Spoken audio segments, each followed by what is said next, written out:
কক্সবাজার থেকে অপহরণকৃত ৪ বছরের শিশু আরভি হোসেনকে মহেশখালীর একটি পাহাড়ি এলাকা থেকে উদ্ধার করেছে পুলিশ। এই ঘটনায় অভিযুক্ত অপহরণকারী রংবাহারকে আটক করা হয়েছে। আরভি কক্সবাজার শহরের জেলগেট এলাকার বাসিন্দা সাদ্দাম হোসেনের ছেলে। পুলিশ জানায় শিশুটিকে অপহরণের পর পরিবারের কাছে ৩ লাখ টাকা মুক্তিপণ দাবি করে অপহরণকারীরা পরে আরভির পরিবার থানায় জিডি করে। কক্সবাজার সদর মডেল থানার ভারপ্রাপ্ত কর্মকর্তা শেখ মোহাম্মদ আলী জানান, বিভিন্ন তথ্য উপাত্ত বিশ্লেষণ করে শিশুটির অবস্থান শনাক্ত করে পুলিশ অভিযান চালিয়ে বড় মহেশখালীর দেবাঙ্গপাড়ার পাহাড়ি এলাকা থেকে শিশুটিকে উদ্ধার করে। অপহরণকারী কিছুদিন আগে সাদ্দাম হোসেনের বাড়িতে গৃহকর্মী হিসেবে কাজ করার সুযোগে এই সুযোগ নেন বলেও জানান ওসি।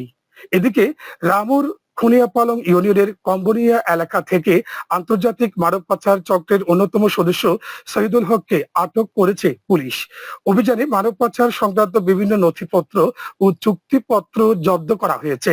গতকাল দুপুরে পরিচালিত এই অভিযানে রামু থানার ভারপ্রাপ্ত কর্মকর্তা মনিরুল ইসলাম ভূঁইয়া বিষয়টি জানিয়েছেন।